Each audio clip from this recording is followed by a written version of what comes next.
guys? It's me, Meto Taco Gamer here, and I want to talk again about the amazing PlayStation Vita. More specifically, some Vita games that I'm currently playing. So I have 4 physical PlayStation Vita Jrpgs that I have been playing over the last couple months or so. Ones that I just haven't really talked much about. And I do have one digital PlayStation Vita Jrpg, that being Arno Surge,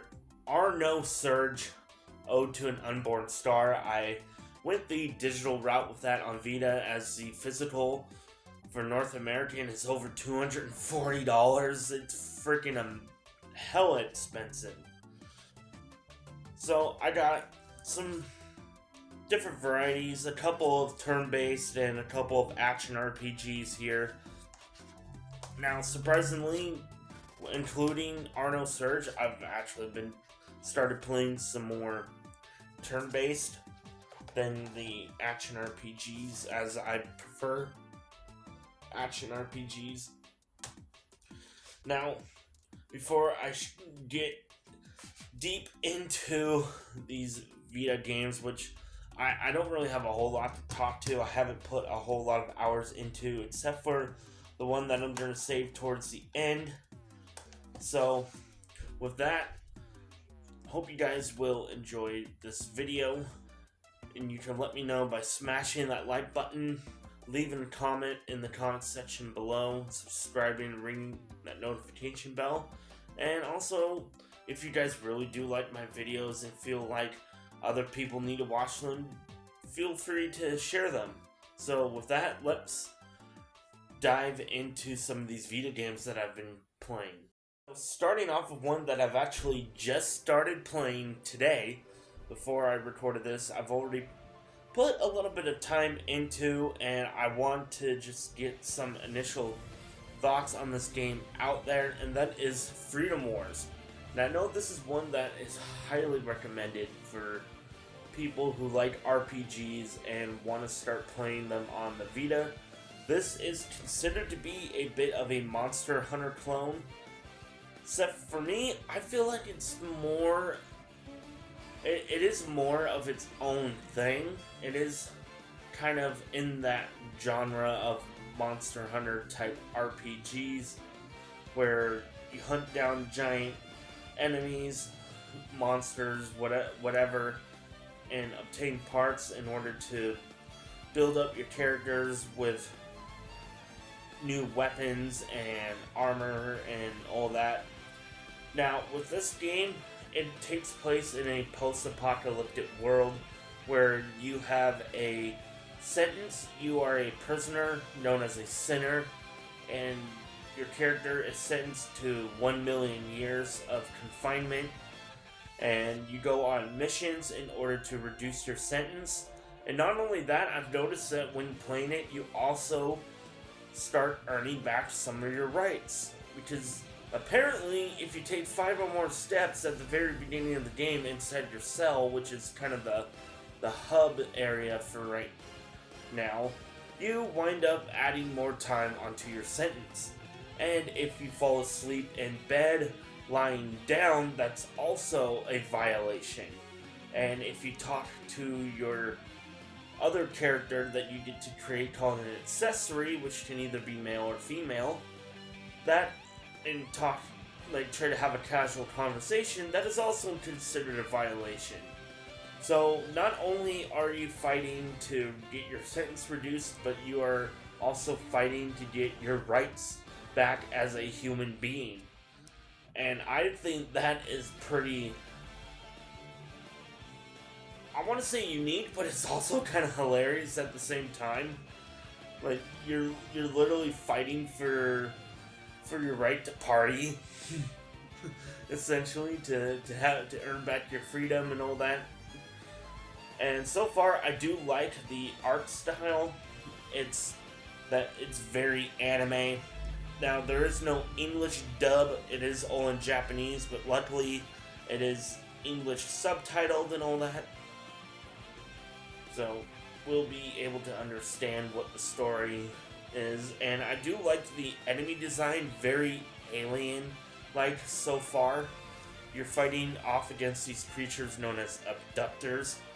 And the weapons that you get to start off with is like kind of like an assault rifle or submachine gun type weapon for your range attacks.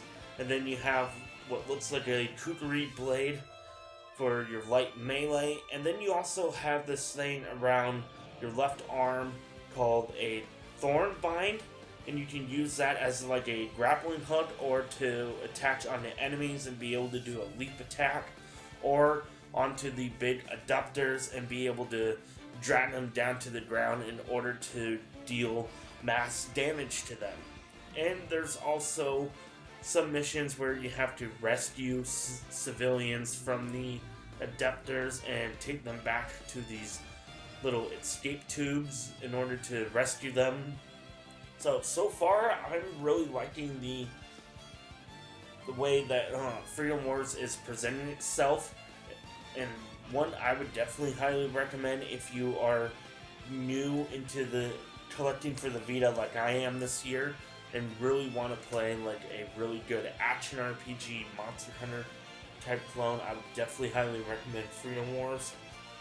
Now, the next game I've been playing, and it's been a while since I played it, and my best way to describe Yeast Archive, The Other Side of the Sky, is essentially a spiritual successor to the Valkyrie Profile series, but with a more of a sci-fi aesthetic.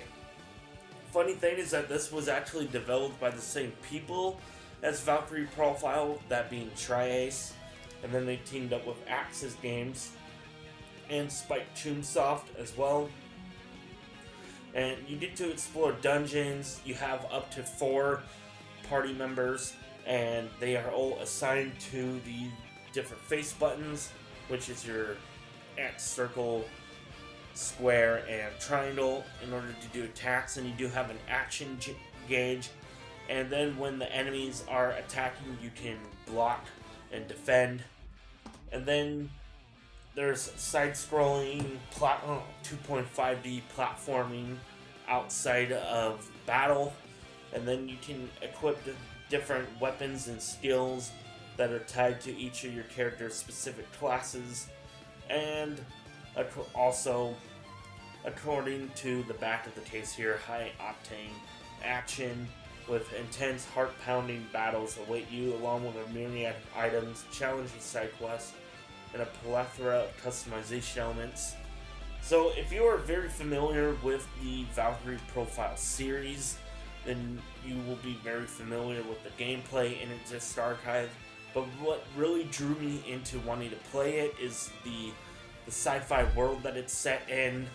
I like sci-fi games, especially sci-fi RPGs, and also that I've never really played too much of the Valkyrie Profile series, so it'd be nice to check out a game that has similar gameplay to that. I did play a little bit of Valkyrie Profile 2 a few years ago. Now, next up, I got one that doesn't really need a whole lot of explanation. There's a lot of fans of the Legend of Heroes series, and I've been playing Trails of Cold Steel. This is the first in the Cold Steel arc, and I did a major sin with the Trails series. I tried getting into the franchise with Cold Steel 3 like a freaking dumbass. Yes, you can shame me in the comments below. I will embrace it with open arms. Make fun of me all you want. Yes, I started in the most wrong spot to do, but I got lucky, and at Geek Fest this year here in Everett, Washington, I was able to find myself a copy of the first Cold Steel game, so I am restarting my Trails journey with the beginning of the Cold Steel arc, which honestly, to me, it's one of the only arcs that I so far have any interest in playing, because the Cold Steel arcs have mechas in it, and I love mechas. Now, with the announcement of Trails in the Sky remake, I may even take a further pause on Cold Steel and potentially go back and see where it all began with Trails in the Sky. I also did try playing a little bit of Azure, and I just couldn't really jive with the way that it looked, so who knows, maybe the Trail series just isn't really it for me, but I do want to give Cold Steel a shot since, like I said, it does have mechas, and I absolutely love giant fucking robots. So yeah, Trails of Cold Steel, I've been playing it. I've put a few hours into it so far. I will be getting back to it, but since I've already started playing Freedom Wars, I want to put several more hours into that, and then probably go back to Cold Steel, or vice versa. Maybe play some more Cold Steel, and then Freedom Wars, or just... What I like to do when I'm gaming is I just bounce between video games and just play whatever I really feel like playing. So, the last... Oh, actually, I want to save that. Never mind. So, the last physical game that I've been playing is Yeast Origin. And I've technically already beaten this once before. At the very beginning of the year, I played through the game as Hugo, who is a magic user and can do long-range magic attacks. And it turned the game from a hack-and-slash RPG to kind of a almost twin-stick feeling, not isometric, but like almost kind of like a shooter type RPG. Since Hugo does do a bunch of long-range magic attacks, and you are able to spam that against enemies, and that was a lot of fun. But I started a second playthrough of Yeast Origin on Vita, playing as Unica Tova, where it is more of a traditional hack and slash, as she uses a giant axe, and she also has a shield. And I really love Yeast Origin. It's one of my favorite games. It's one of my favorite in the Yeast series. It's definitely within my top 5. I'd probably put it at like number 3, next to Salsetta and Lacrimosa of Donna. Now, this is the origin of the series. This is the very first game in the Yeast timeline, where there's no Adol Christian. This is long before that, and you play as Unica or Hugo as they explore this giant tower, looking for the twin goddesses that their people worship, as they have went missing. And then you come across this evil faction that is trying to hunt down these twin goddesses, and you have to go and stop them while exploring the tower. And I cannot recommend Yeast Origin enough. It is a really fun game. I love the combat. I love the different sections of the tower. There's a variety of different sections. You start there after you get through like the first section, which is kind of very basic looking. Then you're in like a flooded water-esque area, and then you're in a kind of a volcanic area, and then you go to kind of a I don't really know how to describe it, but there's a wide variety of different areas in this game, and I like each and every single one of them. I love Yeast Origin. It's one of my favorite games on the PlayStation Vita, and I'm so glad I started playing a second playthrough of it. It's very fun to just pop it in and play it for like an hour or so, just going through a few floors at a time, hacking and slashing at enemies, leveling up, gaining new skills, and all that. Love Yeast Origin. Now, I also, before I end this video, I want to quickly talk about Arno Surge. I have been playing that digitally, like I said at the very beginning. Arno Surge, Ode to an Unborn Star, is part of the Surge Concerto series, which is a spiritual kind of prequel slash successor to Artanelco. A couple of some of my favorite PS2 turn-based RPGs, with a third one that was on the PlayStation 3 that was more of a action RPG Tales clone. Now, O2 and Unborn Star, Arno Surge, was created by Koei Tecmo and Gust after they stopped working with Bandai Namco, and Gust became a subsidiary of Gus became a subsidiary of Gus. That's not what I was trying to say. Gus became a subsidiary of Koei Tecmo, and then they continued on and made the Surge Concerto series. It's a turn based RPG with a very unique mechanic in the combat where you can fight all the enemies in a certain part of a dungeon all at once. So that way you are able to explore without any random encounters. Other than that, it's kind of the same fare with that of the Artanelka series that I've talked about before. So if you're very familiar with those games, then you will absolutely love Arno Surge. And so far, I'm really enjoying it. I've put about 4 hours into it so far, and I really do like it. Can't wait to play more of it.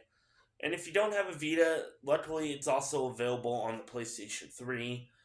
Now, sadly, it was kind of like remastered over on the PlayStation 4 and the Nintendo Switch, but only available in Japan, which is sad. But since I also do like having physical games, I may eventually pick up a copy of Arno Surge, the Japanese version for Vita, because I do have Arno Surge, which is the game that accompanies it, which I believe is right here. Yeah, so this is a visual novel that accompanies Arno Surge. So with that, that is pretty much all of the games that I've currently been playing on Vita. Now, I've also picked up some couple of GBA games that I've been playing, but I'm going to save those for a pickups video. So with that, I hope you guys enjoyed this video. I am Metro Otaku Gamer. I'm going to end it right here before it goes on forever. See you guys in the next video. Peace.